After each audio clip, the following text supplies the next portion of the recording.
పూరా లోకల్. నమస్తే, welcome to పూరా లోకల్. ప్రస్తుతం మనం సోమాజిగూడ ప్రెస్ క్లబ్లో కాశీ విశ్వనాథ్ సేవా సంస్థ శివస్వామితో ఉన్నాము. చెప్పండి, ఈ హిందువుల మీదనే దాడులు చేసుకుంటున్నారని మీరు అనుకుంటున్నారా?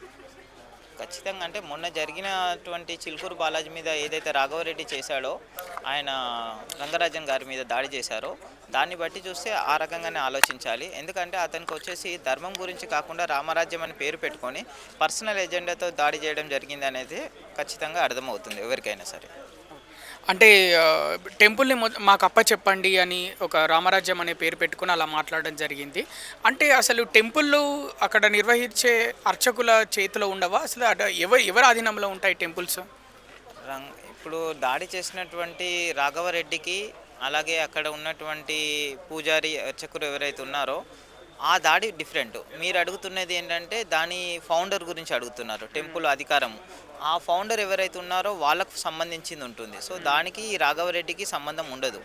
మనము రాఘవరెడ్డిని ఏ కోణంలో చూడాలంటే కేవలం రంగరాజన్ గారి మీద దాడి చేసినటువంటి ఆ కోణం మాత్రమే మనము రాఘవరెడ్డిని ట్రీట్ చేయాలి. ఫౌండర్ అంటే దేవాలయానికి సంబంధించినటువంటి ఫౌండర్స్ ఎవరున్నారో అది వాళ్ళకి సంబంధించిన విషయం. అంటే డబ్బుల కోసమే రాఘవరెడ్డి దాడి చేశారని మీరు అనుకుంటున్నారా?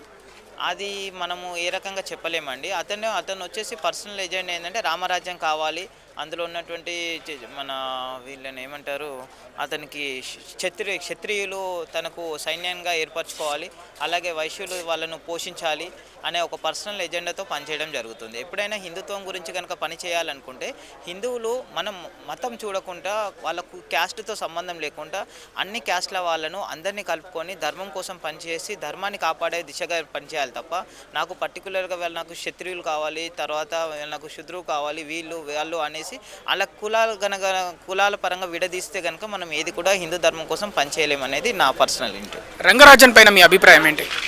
రంగరాజన్ గారి గురించి నా ఒక్కరి గురించే కాదండి, యావత్ ప్రపంచంలో ఉన్నటువంటి పెద్ద ప్రముఖులకు అందరికీ కూడా ఆయన బాగా సుపరిచితుడు. అతను చేస్తున్నటువంటి సేవలు కానివ్వండి, అతను చేస్తున్నటువంటి అక్కడ కార్యక్రమాలు కానివ్వండి, అందరికీ కూడా చాలా ఆనందదాయకం, అభినందనీయం.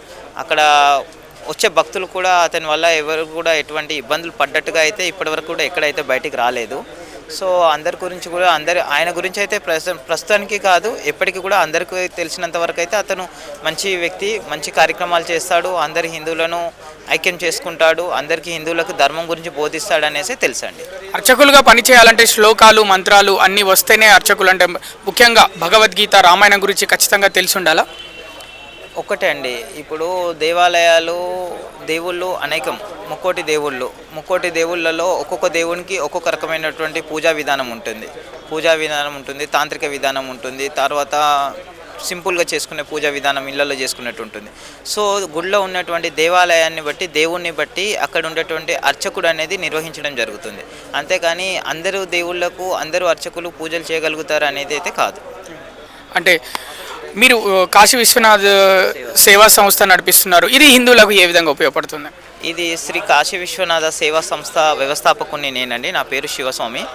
నేను వచ్చేసి ఇది దేవాలయాల పరిరక్షణ, దేవాలయాల్లో సేవా కార్యక్రమాలు, దేవాలయాల్లో అక్కడ ఉన్నటువంటి అన్యాయాల గురించి, ఎక్కడైనా ఏదైనా దౌర్జన్యాలు జరుగుతున్నా వాటిని ప్రొటెక్ట్ చేయడము, అక్కడ ఏదైనా రిక్వైర్మెంట్ ఉంటే కనుక అక్కడ టెంపుల్స్కి సంబంధించినటువంటి ధూపదీప నైవేద్యాలకు సంబంధించినటువంటి పూజ సామాగ్రి అందించడం కానీ, వచ్చే భక్తులకి ప్రసాదాన్ని అందించడం కానివ్వండి, అలాగే గోమాతలను రక్షించే కార్యక్రమాలు కానివ్వండి, ఆర్ఫనేజ్ అనాథ పిల్లలను తీసుకొచ్చి మన దగ్గర పెట్టుకొని చదివించడం కానివ్వండి, వృద్ధాశ్రమం వృద్ధులను కాపాడటం, ఇలాంటి సేవా కార్యక్రమాలు కంప్లీట్గా మన హిందూ ధర్మానికి సంబంధించినటువంటి ప్రతి ఒక్క ప్రపంచంలో ఏ మూలన ఉన్నా కూడా ప్రతి ఒక్క హిందువు నా బంధువుగా నేను ట్రీట్ చేసి ప్రతి ఒక్క హిందువుకి అన్నీ కూడా నేను సర్వీస్ అనేది ప్రొవైడ్ చేయడం జరుగుతుందండి మన సంస్థ ద్వారా.